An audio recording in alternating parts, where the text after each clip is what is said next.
Today's session didn't start late, but it started compromised. Judge Rata walked in not to hear evidence, but to announce a rescue operation. And the patient on life support? Gininda's fabricated storyline.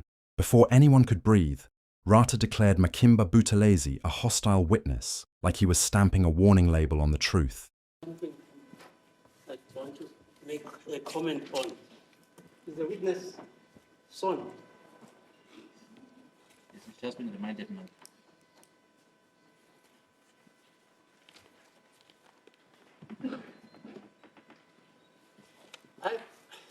On Friday, I had the impression that you said you do not want to continue with giving evidence. Am I correct?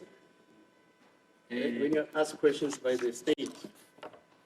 Ngolesihlanu ngizwe mina uthi noma bangathi uthi-ke awusayimisele ukuthi uqhubeke wethule ubufakazi ngesikhathi umshushisi ekubuza imibuzo. Abantu sasikhuluma statement lesi sasibhaliwe. Wathi sasibhaliwe yini? Ngichaza ukuthi statement isigcinile. I was referring to the statement, my lord, which was written. I was just indicating up to where I went with my statement, my lord. Yeah, fine. I hear you and I understand you. But the point is, the prosecutor is using that statement, or statement, whatever it is. He was using it to ask you questions. I understand you. You say you don't want to participate further because that statement apparently is written by Gininda. Ngiyakuzwa lokho kushoyo. Kodwa umshushisi-ke manje usebenzisa sona istatement leso.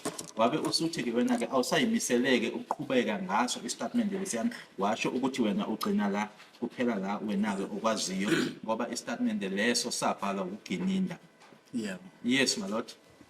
Okay, right. So for that reason, you're saying you're not going to answer the questions by the state.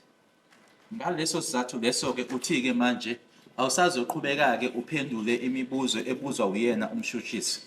Yeah, masaqhuba nestatement la esiqhubeka khona. Mawuthi angangibuza la esigcina khona esami sokuthi mina nomfowethu sasiboshiwe. Yes, my lord, if it is that the state continues with that statement, because I indicated that the last part where it involves me, it's where it indicates that myself and my brother were in prison, or were arrested. Am I correct? So I've heard you to say you have signed each and every page of that statement. I haven't had sight of it. Istatement lesi mina angikasibonike kodwa ingabe ngibuzwe kahle yini ukuthi-ke ipage nepage lesa statement wayisayina. Yeah, bangasayina uGininda waseqedile wathi angisayine. Yes, my lord, I signed because after Gininda was finished, he asked me to sign, or he told me to sign. Okay. Am I also correct that at the beginning of your cross-examination by Mr. Sivanda of the state, you answered questions? Ingabe khona iqiniso yini ukuthi-ke ekuqaleni la ebeqala khona-ke ukuthi-ke upheke ngemibuzo umshushisi umphendulile leyo mibuzo ebekubuza yona ekuqaleni? Yebo ngoba la kwakhuluma khona mina ngagcina la ngakukhumbisa kodwa ukugcina la kwangikhuluma. Yes, my lord, because that is where I indicated that that's where I started, and then I also indicated where I ended, my lord. Am I also correct that when Mr. Ramosepili was leading you in evidence in chief, of your evidence in chief, you answered Mr. Ramosepili's questions? Khuluma kona yini-ke uma ngithi-ke ngesikhathi-ke ubuhloni imibuzo uyena-ke umnumzane uRamosepili ukuthi-ke imibuzo bekubuza yona umnumzane uRamosepili uyiphendulile leyo imibuzo leyo? Yeah. Yes, my lord. Judge Rata didn't address Makimba, he reframed him. He sat there and confidently announced his understanding of the last sitting, as if repeating a distortion loudly enough could turn it into fact. According to Rata, Makimba supposedly said he doesn't want to answer questions about the statement he signed, but that's not what happened. And Rata knows it. This wasn't a misunderstanding. This was a strategic rewrite. Because the moment Makimba opened his mouth, the truth cut straight through the performance. He did answer questions about what he actually told Gininda. What he refused to do was lie on behalf of Gininda's additions. He drew the line exactly where any honest witness would. I can answer for my words, not for what Gininda added about Muzi Sibia. And that's the moment the courtroom shifted. You could feel it. The panic, the tightening, the scramble. because a witness who refuses to carry someone else's fabrication is a threat to the entire script. And instead of dealing with the truth, Rata reached for the only weapon he had left, his warning under Section 189.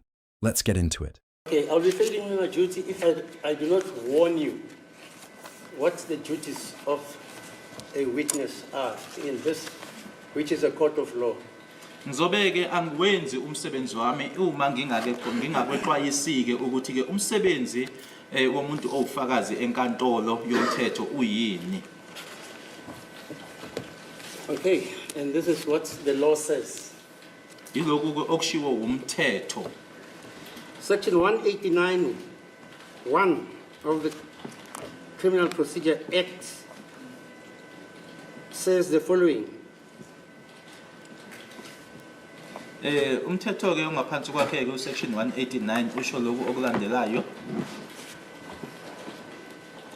If any person present at criminal proceedings is required to give evidence at such proceedings and refuses to be sworn or to make an affirmation as a witness, Ukuba nanoma yimuphi ke umuntu okhona ke kwinkantolo la equla khona ke icala nokuthi umuntu loyo ke useyanqaba ke ukuthi athathe isifungo noma ke aqinisekiseke ukuthi lokho azokusho kuzoba yiqiniso.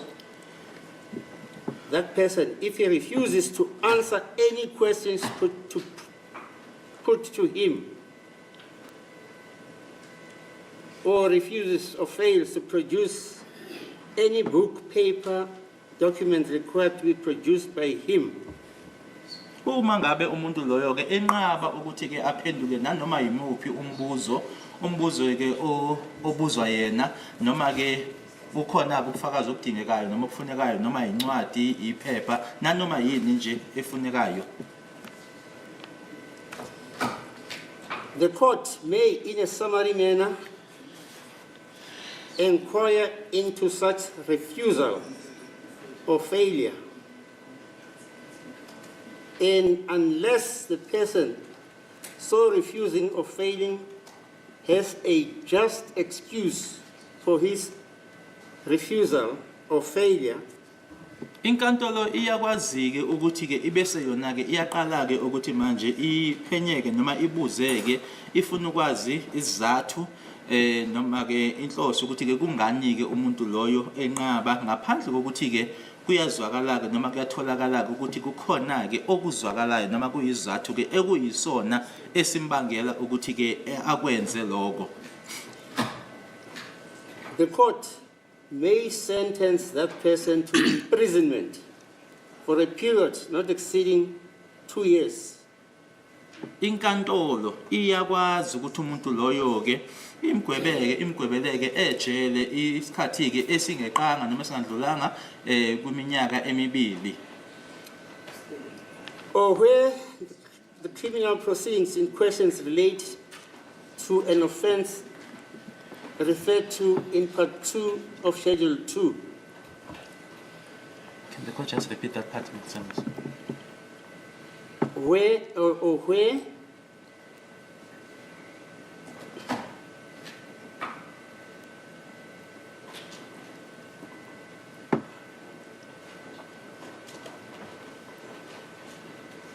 okay, the court may, in a summary manner, inquire into such refusal and failure, and unless the person so refusing or failing to have a just excuse for his refusal or failure, right? We already passed that one, my lord. I think it was referring to part 2. Yeah, just continue with it.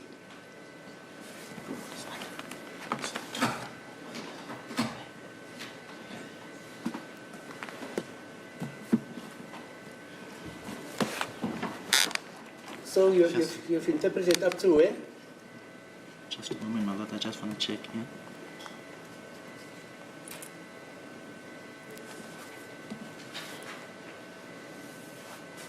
I think we ended at the for a period not exceeding 2 years, my lord. And then it goes on where it says where the criminal proceedings in question relate to an offence referred in part 2. I think that's Okay. where we are. Referred to in part 2 of Schedule 2. Lana ke uma iqhubeka ke ithi ke ngaphandleni kokuthi ke la khona ke isenzo leso ke noma ke uqulwa kwecala ke la lobolelesi lobo lokho okukhulunywa ngakho ke kungaphansi kwawo umthetho obhaliwe ke ngaphansi kwaso isigaba noma ke upart 2 wakhe uschedule 2 isikhathi ke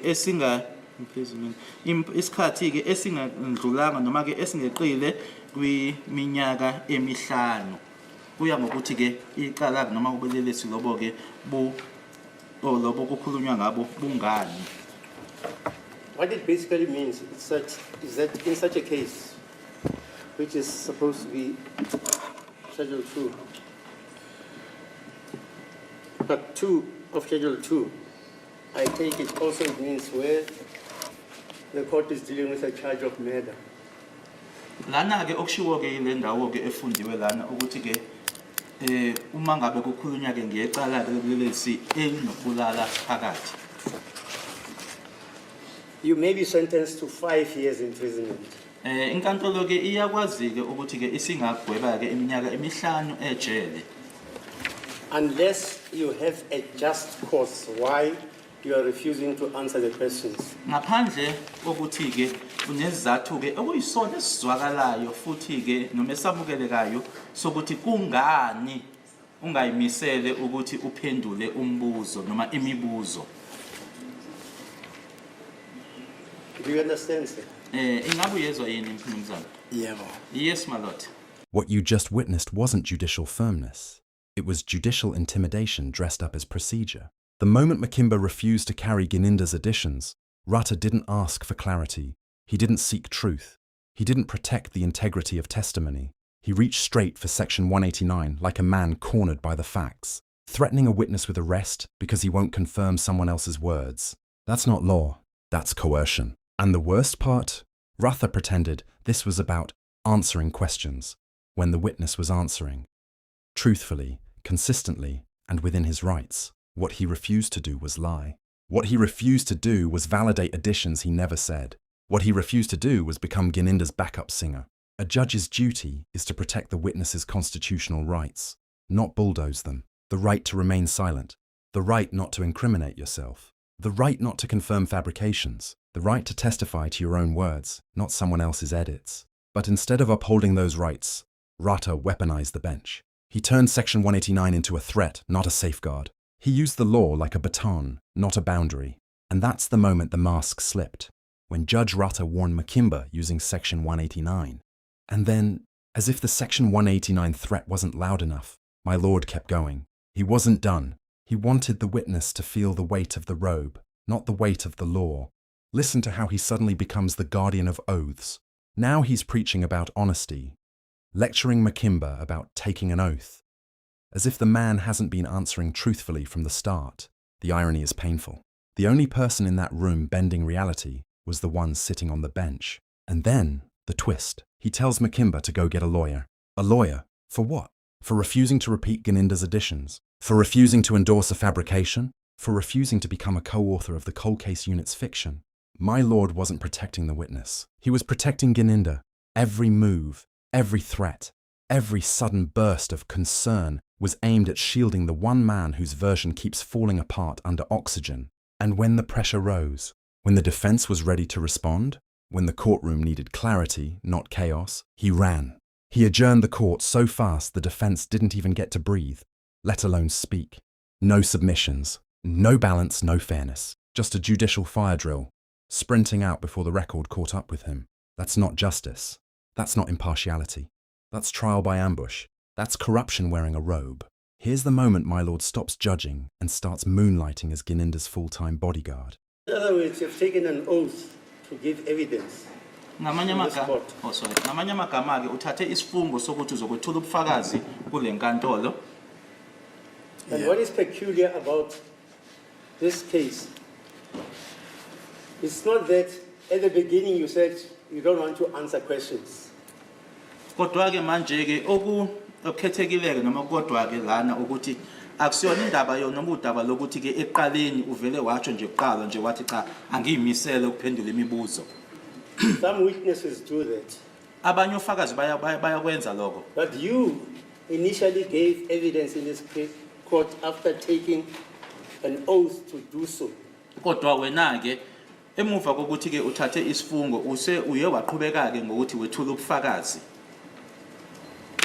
Unless you provide a legal reason why you now no longer want to give evidence, Ngaphandle kokuthi ke manje usunganikeza ke isizathu ke ngokwezomthetho noma ke ngokusemthethweni sokuthi ke kungani ke ungasafisiki noma ungasafuni ke manje ukuthi ke uqhubeke ngokuthula ubufakazi.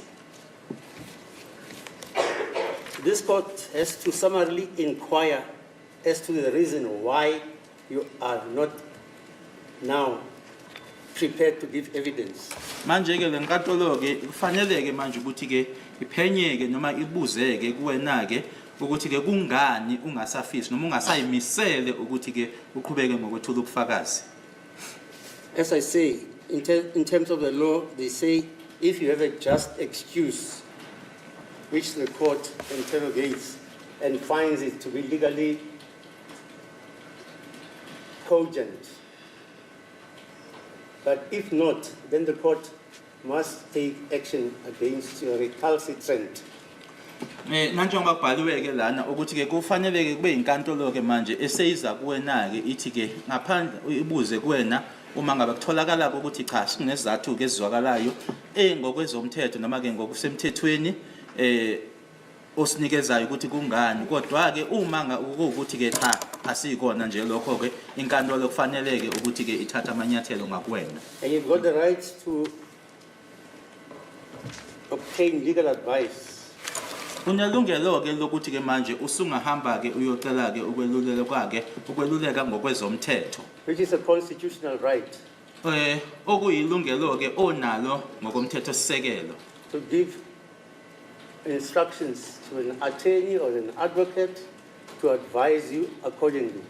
La ozokhuluma khona ke nommeli noma ke advocate yena ke ozokutshela ke manje ke noma ozokwelulela ke ngokomthetho ukuthi cha kuhamba kanje.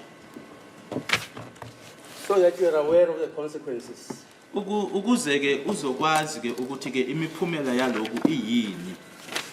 So this court is going to adjourn until you have acquired legal advice.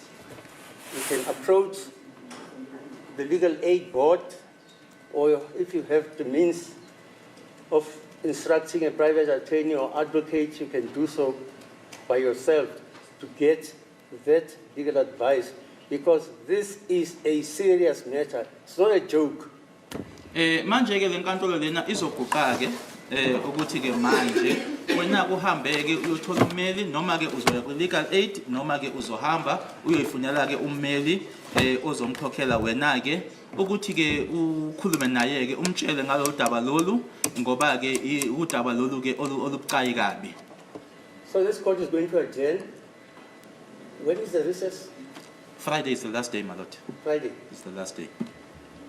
We're coming back on the 20th. Okay, this court is going to adjourn until Friday to enable you to obtain that legal advice as to what the consequences are of a witness who takes an oath to tell the truth, nothing but the truth, and a witness who is aware of the gravity of this case, which is a charge of murder. Inkantolo ke manje izokunikeza ke lelo thuba ke ukuthi inkantolo sizoguqa ke kuze kube ngolesihlanu ukuthi ke ngolesihlanu ukuthi ke uyitholeleke ummeli loyo ke uzothi ke manje ke azokutshela ke noma ke akunike izeluleko ukuthi ke kwicala elikanjena ke kwenzeka kanjani ngenxa ke yobucayi becala leli. Okay. Tell me, where do they house him? Where is he stationed at the moment? Nanjengamanje njena ke Khoshimapolo. I'm told it's Khoshimapolo. Was that? Khoshimapolo, madam. Oh, it's Khoshimapolo. That's correct. Okay, so we are adjourned until Friday. And then Friday, you'll tell me whether you have acquired an attorney or not. If you want an extension for that period, the court will grant it. After watching My Lord today, after every threat, every dodge, every desperate attempt to shield Gininda, you can feel it in your chest. Something is wrong, deeply wrong. A judge isn't supposed to panic when the truth walks in. A judge isn't supposed to silence the defense. A judge isn't supposed to weaponize the law against a witness who refuses to lie. But that's exactly what we saw. So now the real questions hit harder than any gavel. Why did My Lord fear Makimba's honesty more than Gininda's contradictions? Why does a judge threaten arrest instead of demanding accuracy? What kind of courtroom needs panic to function? And if this is how My Lord behaves on camera, what happens when nobody is watching? This wasn't justice. This wasn't balance. This was a bench in meltdown, and the whole country saw it. If this shook you, if this made you question the system, if this made you feel that something is fundamentally off, then don't sit quietly. Like, comment, share. Let the nation see what My Lord tried to bury under panic. Your voice is the only thing he can't adjourn. Thanks for watching, and I'll catch you on the next one. I'm Skybridge. Goodbye.